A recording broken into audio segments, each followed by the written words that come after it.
ચલો બાળકો વાર્તા કહું, દોડતા દોડતા આવો સૌ. વિશ્વકોશ આપે છે તમને જ્ઞાનની સાથે ગમ્મત બહુ. ચલો બાળકો વાર્તા કહું, દોડતા દોડતા આવો સૌ. વિશ્વકોશ આપે છે તમને જ્ઞાનની સાથે ગમ્મત બહુ. બાળ કિશોર કેન્દ્રના સ્વપ્ન ધીરુબેન પટેલના સૌ. બાળ કિશોર કેન્દ્રના સ્વપ્ન ધીરુબેન પટેલના સૌ. ચલો બાળકો વાર્તા કહું, દોડતા દોડતા આવો સૌ. વિશ્વકોશ આપે છે તમને જ્ઞાનની સાથે ગમ્મત બહુ. ગુડ મોર્નિંગ બાળ મિત્રો. આજની વાર્તાનું નામ છે વાત એક, પણ તેને જોવાની દ્રષ્ટિ અલગ. મેહુલભાઈ એક બહુ જ મહેનતી અને પ્રામાણિક વ્યક્તિ હતા. એમના ઘરમાં એમના માતા પિતા, એમનો નાનો ભાઈ, એમની પત્ની અને નાનો બાળક બધા સાથે રહેતા હતા. પણ હમણાં છેલ્લા કેટલાક દિવસથી મેહુલભાઈનો સ્વભાવ એકદમ ચીડિયો થઈ ગયો હતો. વાત વાતમાં અકળાઈ જાય, વાત વાતમાં ગુસ્સો કરે. મેહુલભાઈને એવું થતું હતું કે આખા ઘરનો બધાનો ખર્ચો મારે જ ઉઠાવવાનો, મારે એકલા જ કામ કરવાનું, બધાની જવાબદારીઓ પણ મારે જ પૂરી કરવાની. અને ઓફિસમાં બધા માનવ મારે કેટલું બધું કામ રહે છે. મારા બોસ પણ એમનું કંઈ પણ અગત્યનું કામ હોય તો મને જ સોંપે છે. મારે એકલાય જ એ બધું કામ કરવાનું, મારે કામ કરવાનું, મને મારા માટે તો સમય જ નથી મળતો. આવા બધા વિચાર વમળોથી ધીરે ધીરે એમનો સ્વભાવ હવે એકદમ ખરાબ થતો જતો હતો. હવે એક દિવસ શું થયું, આવી અકળામણને ગુસ્સાથી મેહુલભાઈ ઘરે આવ્યા. હજી તો સોફામાં બેઠા ત્યાં જ એમનો છોકરો નીલ દોડતો આવીને પપ્પાને કહે, પપ્પા પપ્પા મારે આજે હોમવર્કમાં એક નિબંધ લખવાનો છે, મને સમજ નથી પડતી, તમે મને મદદ કરશો? પતી ગયું. મેહુલભાઈનો તો બધો ગુસ્સો અકળામણ નીકળ્યા નીલ ઉપર. તારું હોમવર્ક પણ મારે કરાવવાનું, તો તું શું કરીશ? તારું હોમવર્ક છે, તું કર, એમ કહીને એની પર ગુસ્સો કર્યો. નીલ તો પપ્પાના ગુસ્સાથી એકદમ શાંત થઈ અને ત્યાંથી ધીરે રહીને જતો રહ્યો. હવે અડધો કલાક થયો. ધીરે ધીરે કરતાં મેહુલભાઈનો થોડો ગુસ્સો શાંત થયો ને, તો કરે રે મેં મારા નીલ પર અકારણ ગુસ્સો કરી દીધો. એટલે એ ગયા નીલના રૂમમાં. તો નીલ હોમવર્કનો નિબંધ લખતા પછી પોતાની ટેબલ ઉપર રાખેલી નોટબુક પર માથું ઢાળીને સૂઈ ગયો હતો. મેહુલભાઈએ ધીરેથી એના માથા નીચેથી નોટબુક કાઢી અને જોયું તો મેહુલ તો નિબંધ લખતો હતો. નિબંધ હતો વાત એક, તેને જોવાની દ્રષ્ટિ અલગ. નીલે લખ્યું હતું કે પહેલાં મને પરીક્ષાઓ બિલકુલ નથી ગમતી. પરીક્ષા હોય ત્યારે કેટલું બધું વાંચવું પડે, કેટલી બધી તૈયારી કરવી પડે, મને પરીક્ષાઓ બિલકુલ નથી ગમતી. પણ પછી અમારા ક્લાસ ટીચરે એકવાર કીધું કે પરીક્ષા આપવાથી તો તમને ખબર પડે કે તમે આખા વર્ષમાં કેટલું ભણ્યા, અને પરીક્ષા આપ્યા પછી જ તો રિઝલ્ટ આવે, એટલે જ તો તમે આ ધોરણમાંથી આગલા ધોરણમાં જઈ શકશો.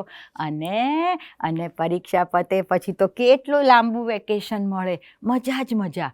હવે મને પરીક્ષાનો ભય નથી રહ્યો, હવે મને પરીક્ષા આપવાનું ગમે પણ છે.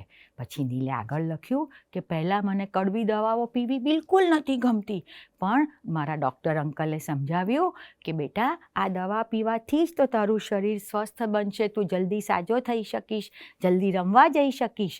હવે હું કોઈ બી જાતના ધમ પછાડા કર્યા વગર શાંતિથી દવા પી લઉં છું અને ચપટી વગાડતામાં સાજો પણ થઈ જાઉં છું. Thank you doctor uncle. પહેલાં મને મારા ક્રિકેટ કોચ ક્રિકેટ રમતા પહેલાં બહુ જ કસરત કરાવતા હતા અને પછી આખા ગ્રાઉન્ડના 3 રાઉન્ડ દોડાવતા હતા. મને એમની પર બહુ ગુસ્સો આવતો હતો કે આવું કેવું, એના કરતાં સીધું ક્રિકેટ રમવા દે તો કેટલી મજા પડી જાય. પણ પછી મને મારા કાકાએ સમજાવ્યું કે નીલ, આટલી બધી કસરત કરી અને દોડીને તો તું તારા શરીરને ક્રિકેટ રમવા માટે સક્ષમ બની શકીશ, તું સારો ખેલાડી ત્યારે જ થઈ શકીશ. અને પછી હવે હું દિલથી કસરત કરવા લાગ્યો અને દોડવા લાગ્યો, અને સાચે હવે તો હું એકદમ સ્ફૂર્તિથી આખા મેદાનમાં ફિલ્ડિંગ કરું છું, દોડીને બોલને બી રોકું છું અને સરસ કેચ પણ કરી શકું છું, અને બિટવીન ધ વિકેટ તો હું હવે એકદમ ફાસ્ટ દોડી જાઉં છું. Thank you cricket coach, thank you sir. અને પહેલાં મને મારા પપ્પાના ગુસ્સાનો બહુ ડર લાગતો હતો, પણ મને પછીથી સમજાયું કે મારા પપ્પા મારી પર ગુસ્સો કરે છે એ મારા સારા માટે જ તો કરે છે. આજે પપ્પાએ મને હોમવર્કમાં મદદ કરવાની ના પાડી એટલે જ તો હું જાતે આ નિબંધમાં શું લખું એ વિચારવા માટે મજબૂર બન્યો અને હું અત્યારે એ નિબંધ લખી શક્યો છું કારણ કે મારા પપ્પાનો એમાં ફાળો છે. થેન્ક યુ પપ્પા. આટલું લખતામાં તો નીલ થાકી અને એમાં સૂઈ ગયો હતો.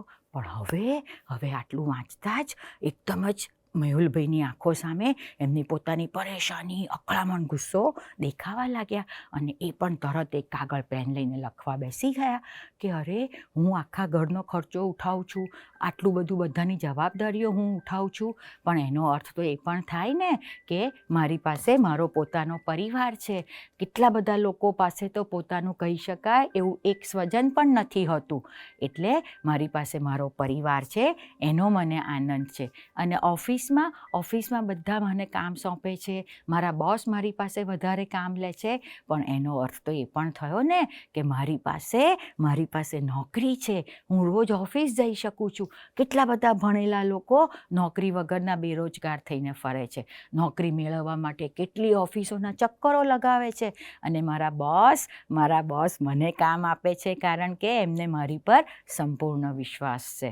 એમ કરતાં મેહુલભાઈ બધું પોતાની પરેશાની લખતા ગયા અને એને જુદી રીતે જોવાની દ્રષ્ટિ કેળવતા ગયા અને થોડાક જ દિવસોમાં તો મેહુલભાઈનો સ્વભાવ બદલાવા લાગ્યો. એ હવે ઘરમાં પણ ખુશ રહેવા લાગ્યા, બધાની સાથે હસી મજાકથી વાતો કરવા લાગ્યા અને ઓફિસમાં પણ હવે વધારે લગનથી પોતાનું કામ કરવા લાગ્યા. એટલે મેહુલભાઈને પણ સમજાઈ ગયું કે વાત એક હોય પણ એને જુદી રીતે જોવાથી તમારી જિંદગીમાં તમે કેટલો મોટો ફેરફાર કરી શકો છો. સાચી વાત ને?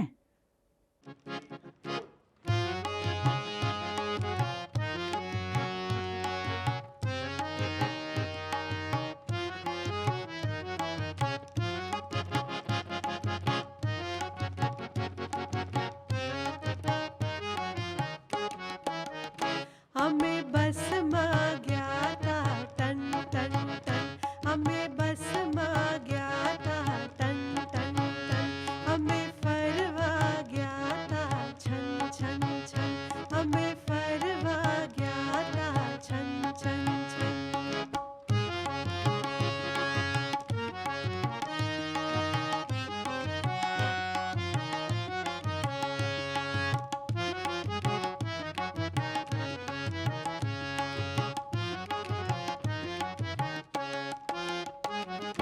બસના સ્ટોપ પર લાંબી કતાર, બસને આવતા લાગે બહુ વાર.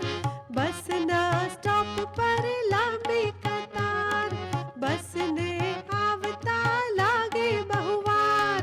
ઊભા હતા છેલ્લા પણ ચડી ગયા પહેલા, ઊભા હતા છેલ્લા પણ ચડી ગયા પહેલા. ધક્કા મુક્કી કરતા હુર્રે, અમે બસમાં ગયા તા ટન ટન ટન, અમે બસમાં ગયા તા ટન ટન ટન.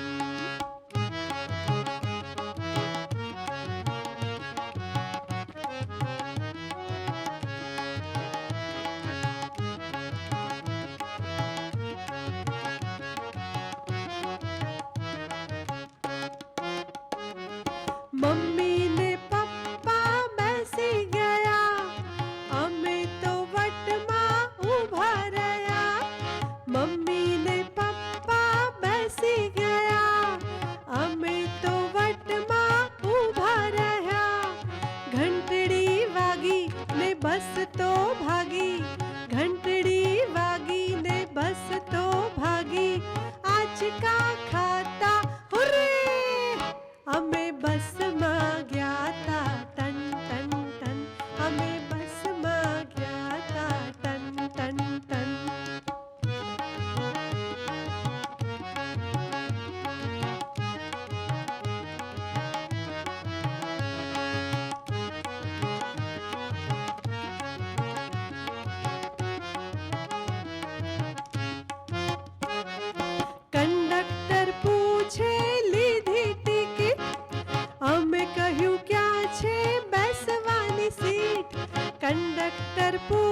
પહોંચી ગયા લાલબાગ, જવું હતું રાણીબાગ, પહોંચી ગયા લાલબાગ, વાતો કરતા હુર્રે, અમે બસમાં ગયા તા ટન ટન ટન, અમે બસમાં ગયા તા ટન ટન ટન, અમે